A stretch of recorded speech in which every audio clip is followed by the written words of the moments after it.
People don't want to hear about it. They don't want to think about it. They don't want to do research. Like, you want to go and get your favorite cosmetic company, and then they have, the two pictures. Like, you look like you're 40 years older, and then the new picture, you look like you're 19. Like, we want to buy from those companies that are going to make us look 20 years younger. But understand that you have to read the ingredients, and in most cases, those type of companies don't have clean ingredients.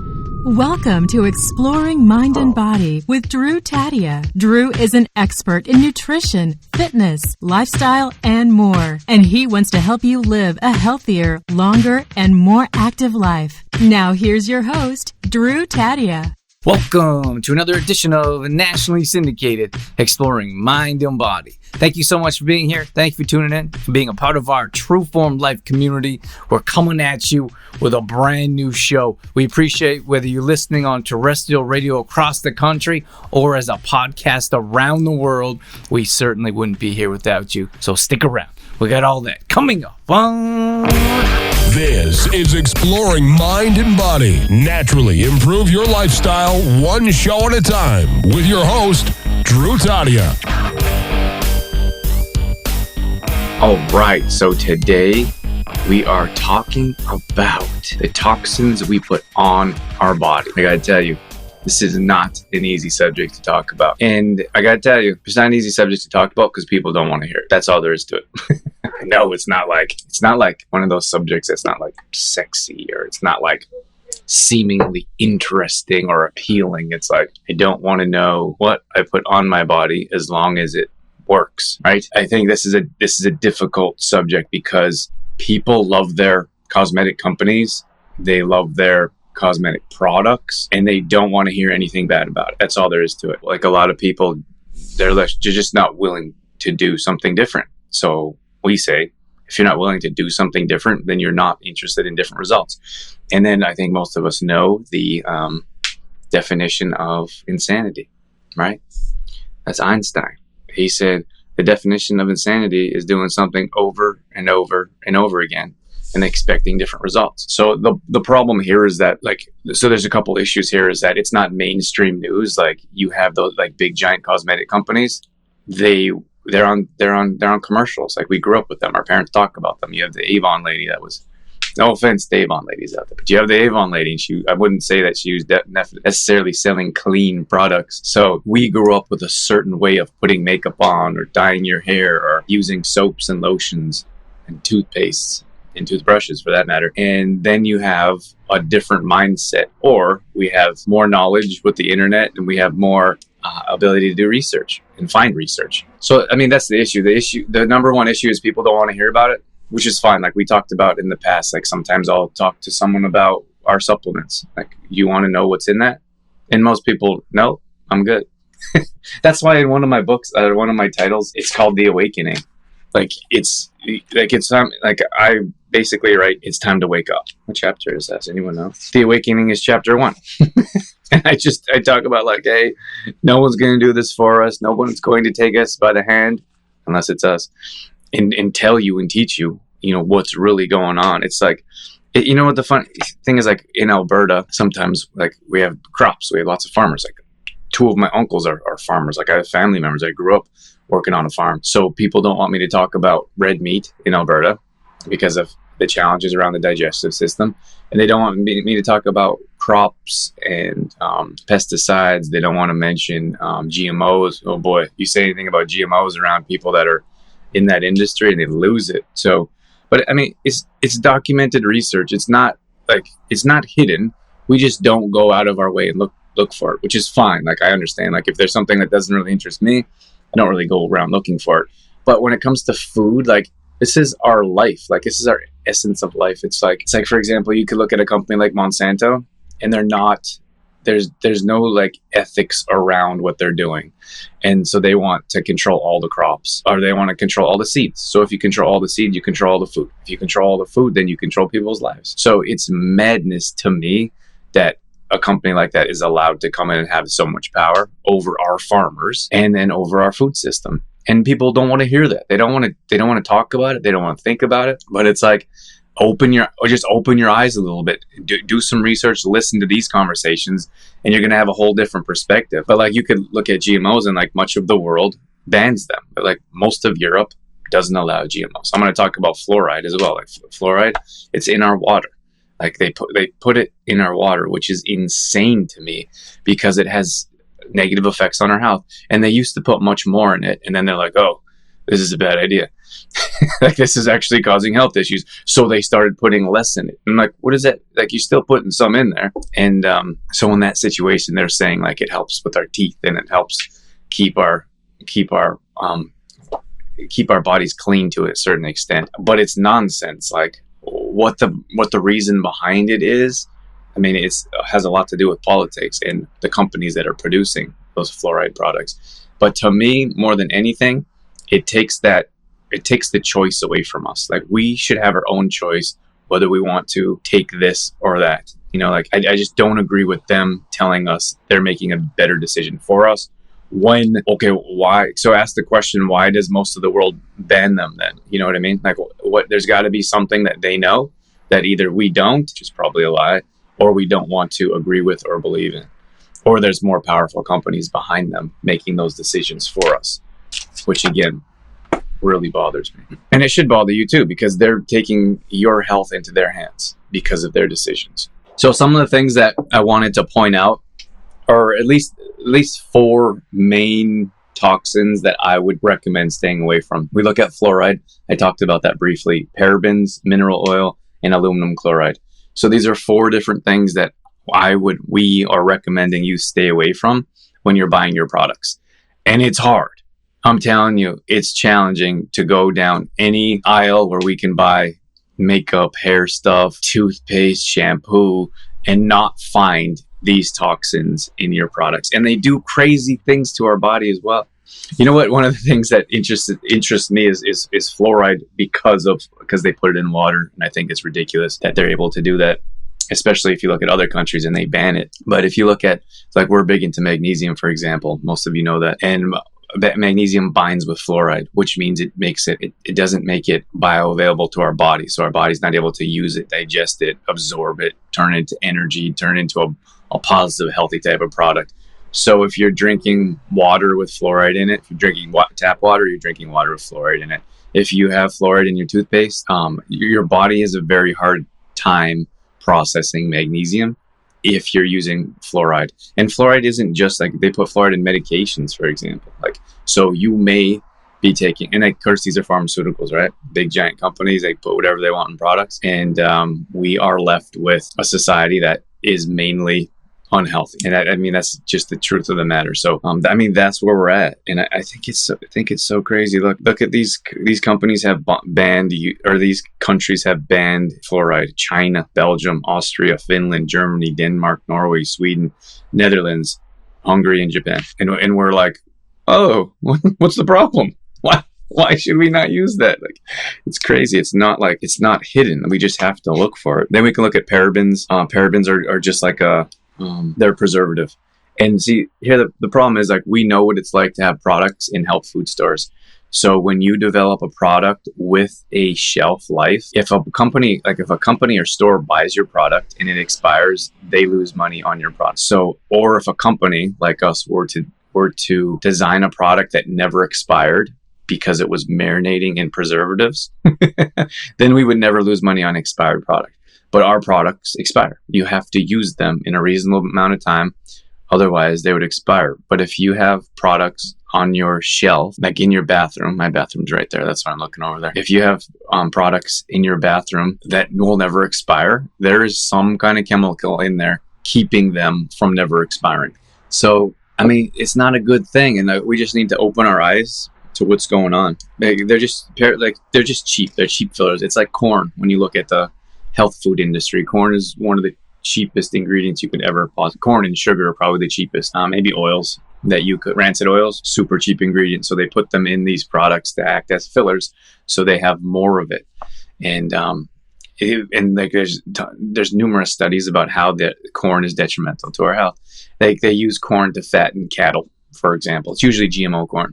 And they use corn to fatten cattle. And then we eat the corn and we don't think anything of it. Like, you can find non-GMO corn, you can find better quality corn, but you have to understand like what that's doing to our bodies. Like, if you're trying to gain weight, then I would tell you to eat some corn. You know what's crazy to me? When it comes to deodorants, there's also a category called antiperspirants. So do we know what an antiperspirant is? I'm not sure most people do. And if they do, they don't think about it. So it's preventing you from sweating. So when you put the chemical deodorant under your arm, it is sealing the ability for your body to sweat. Can you imagine that's doing to our body? Like, we need to sweat out toxins in our body, and then we need to replenish. We need to put more magnesium in our body. We need to put more hydration in our body, for example.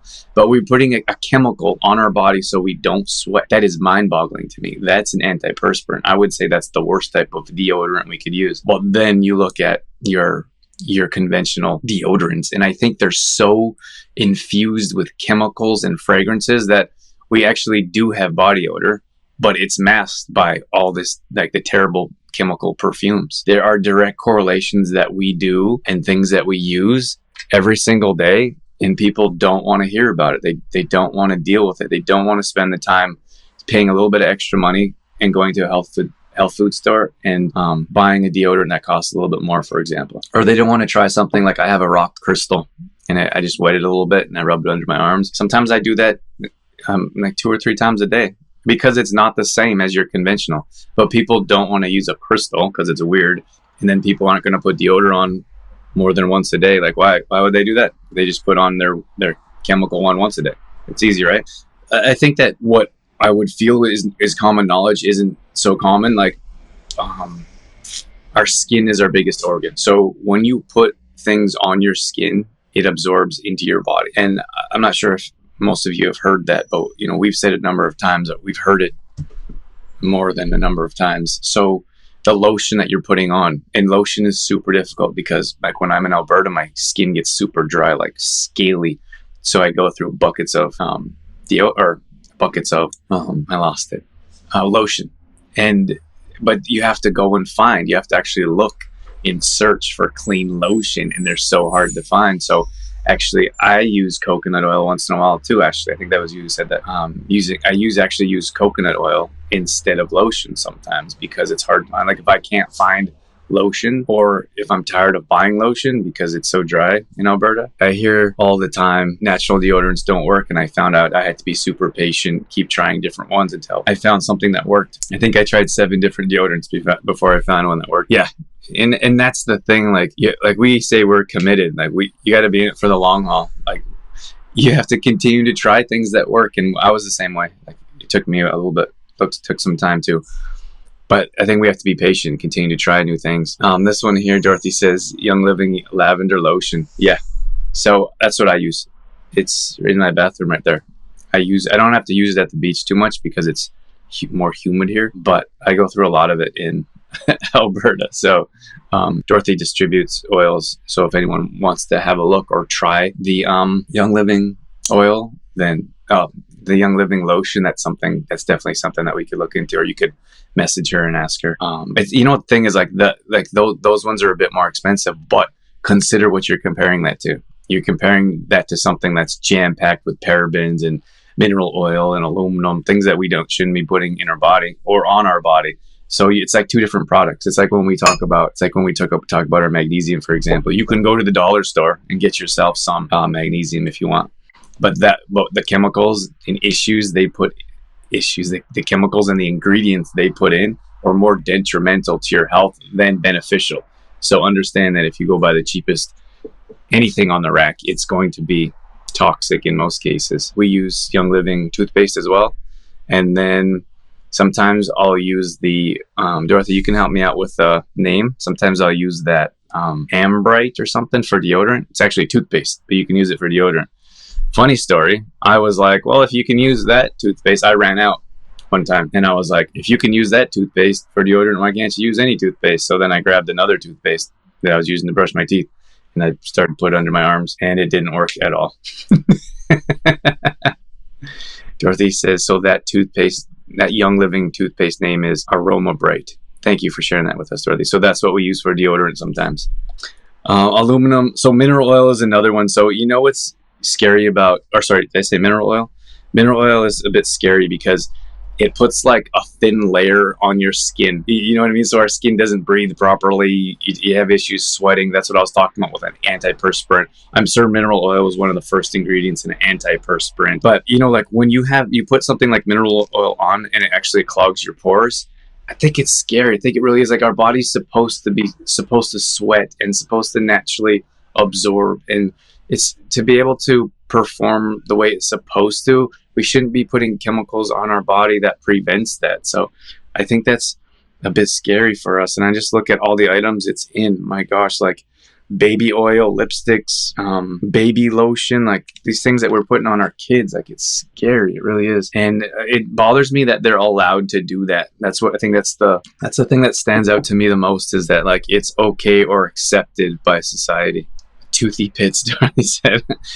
I think that there is a company, I think that there's something wrong with talc. I'm pretty sure there's something wrong with talc powder. And that big company, I don't know if it's Bayer. Actually, I think Bayer bought Monsanto, if you could imagine. So Bayer they do like aspirins or pain relievers. So they're a huge pharmaceutical company. And I think someone got sued for a lot of money because of the talc in talc powder. Or the talc in baby powder that's actually detrimental to our health. And like for years, you sprinkle that on your little baby's butt and hope for the best. And then kids are breaking out in rashes, and then it's not the talc powder, it's because they're sitting in a wet diaper. Like, it's so frustrating for me. Aluminum chloride. So we need to look for products that say aluminum chloride free. And you have to be careful, because now like companies, they're becoming savvy to what we're looking for. So now they know we're looking for paraben-free products.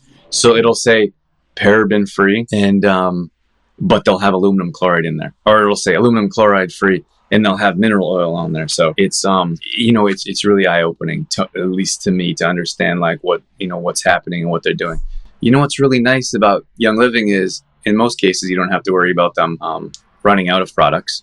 I mean, like we went through the whole hand sanitizer thing, they still run out of that. But I mean, like if you go to a Home Sense and you find random products and you read the ingredients and you find them clean and they're a bit cheaper, but you can't always find them there. So in most cases, you order from Young Living, they're going to have your toothpaste. They're going to have your toothpaste, the aroma bright you use for deodorant, for example. So, and then that's a company we believe in and we trust. And Dorothy and I did years of research. Dorothy used the oils for a bit, then we got into Thieves for a bit, and then we got into the other cosmetic products. So it's a company we believe in and we trust, and it took years to find a company like that. So it's wasn't randomly, let's try this. Like I can think of 3 companies right now, like those multi-level home-based businesses, and I'm not going to mention them, but I wish I could professionally and reasonably, but they put terrible toxins in their products, and they promote clean products like animal cruelty free. Like, okay, what about people cruelty free? Don't get me wrong, I'm a huge animal lover, so I'm glad that they don't experiment on animals, but they're also experimenting on people. Consider this: when GMOs were released in 1996, which means there is no long-term research on what they do to our bodies, right? Doesn't make a whole lot of sense to me. So they're experimenting on us, on human beings. We're guinea pigs until they realize this is, and I'm sure they're going to realize that it's detrimental to their health, and they're going to slowly stop using them. That's all there is to it. When it comes to GMOs, on top of that, companies like Safeway, for example, pay millions of dollars to campaigns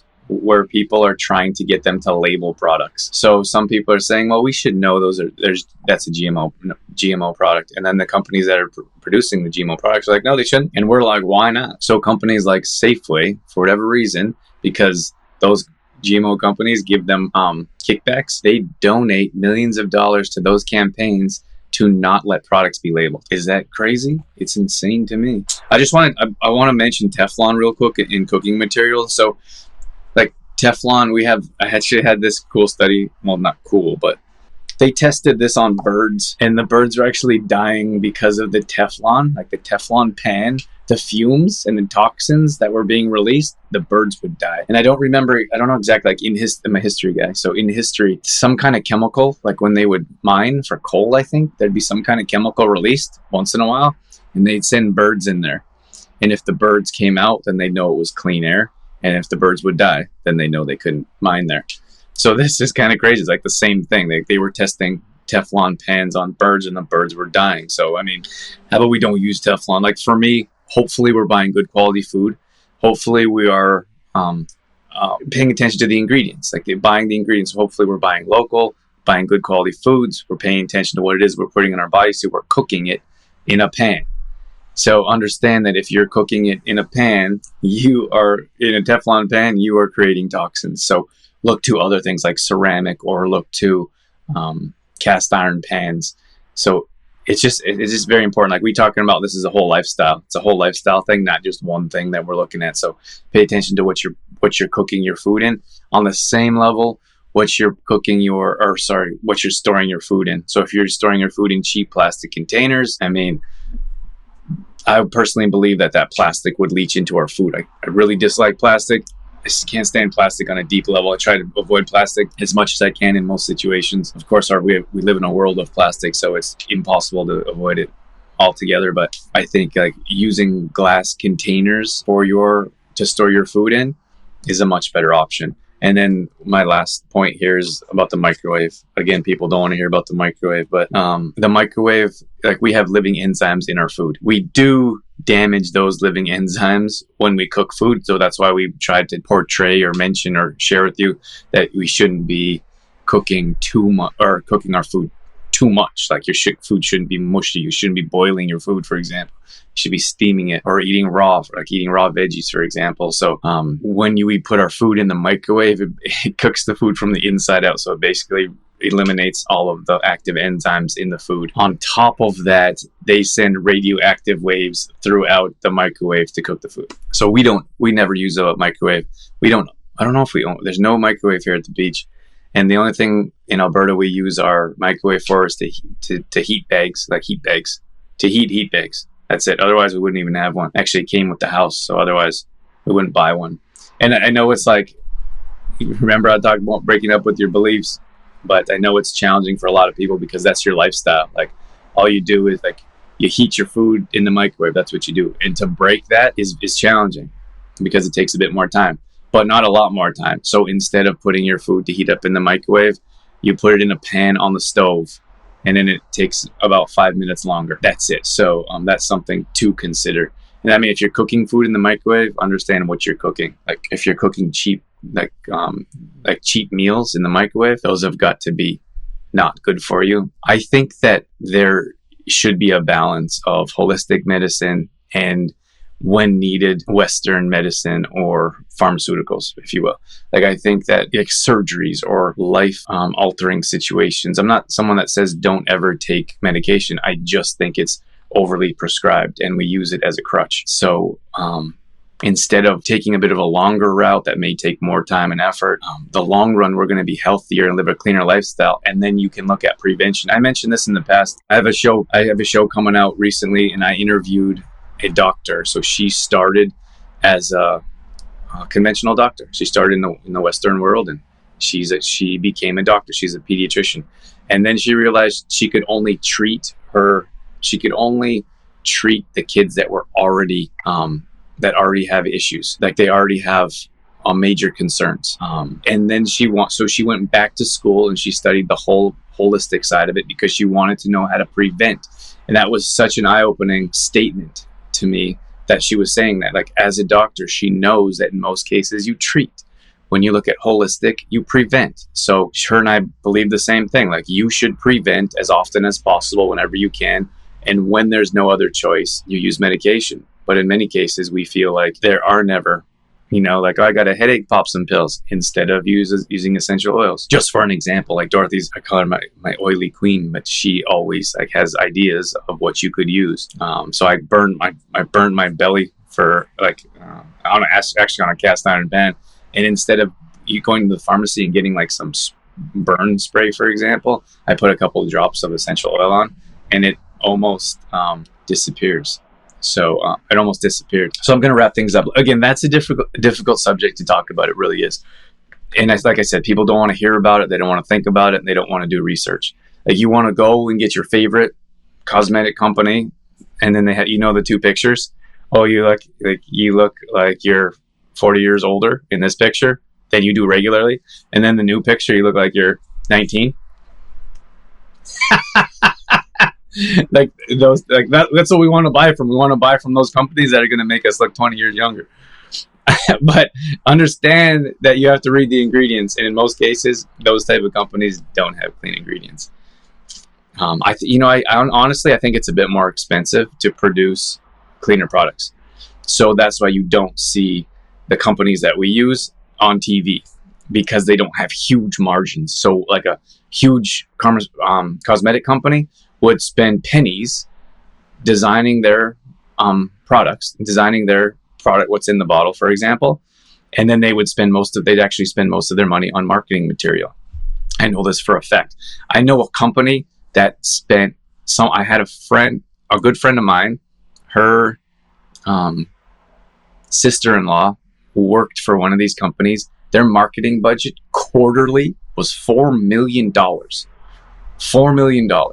Could you imagine like another company, like a cleaner company, trying to compete with that?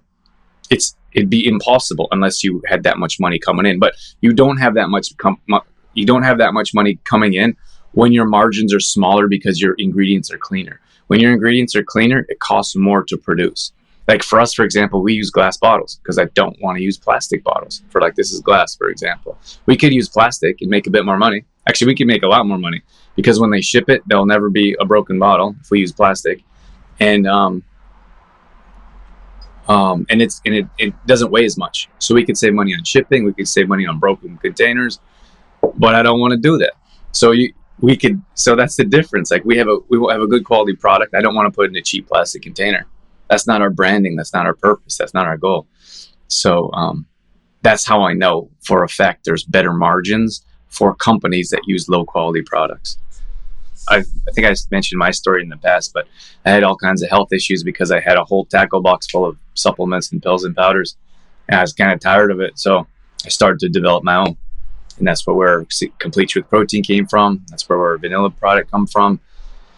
That's where this comes from. So you have to understand, like, do your research. And like, I'm pretty happy. Like I have some of my own stuff. Like this is our own, like we put so much time and effort into developing our own stuff. I can grab that, our own branded product, and be like, this is amazing. Like I feel good taking these products, like some of these products, like if you look at some public figures and read their ingredients on their products, they're horrible.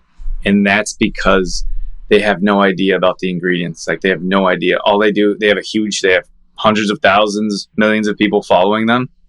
So they hire it's called a contract manufacturing company to develop a super cheap product. They slap their name and their picture on the product and they sell it to millions of people. And they'll buy it because they trust that individual that they've been following for years, which is insane to me.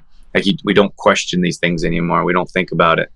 So like regardless of who you're working with or who you believe in, you should still do your own research. I'm telling you, I interviewed Mark Sesson. He's a big paleo guy, and he'll be one of the first ones. And they develop their own products and such, clean as well. And he'll be the first to tell you that you should do your own research when it comes to products, even our products. Go and do the research, find out what's in it. Don't just take someone's opinion for it. You guys have a great day. Thanks again for being here with me. All right, that's going to wrap things up for this edition of Exploring Mind and Body. Once again, thank you so much for being here. Thank you for tuning in and being a part of our True Form Life community. You can always find us on Facebook.com/TrueFormLife. We post up there a couple times a day on our story. We're always trying to bring you more content around living a healthy lifestyle, whether that be nutrition, fitness, lifestyle, and more. We also have free challenges that we do at least once a month. So if you follow us along there, you'll be able to join maybe a plank challenge or a squat challenge, Tabata challenge, whatever it may be. We'd love to have you join us. We're also on Instagram.com/DrewTadia. Again, we're posting up there a couple times a day along with our story, all dedicated to keeping you fit and healthy and on track.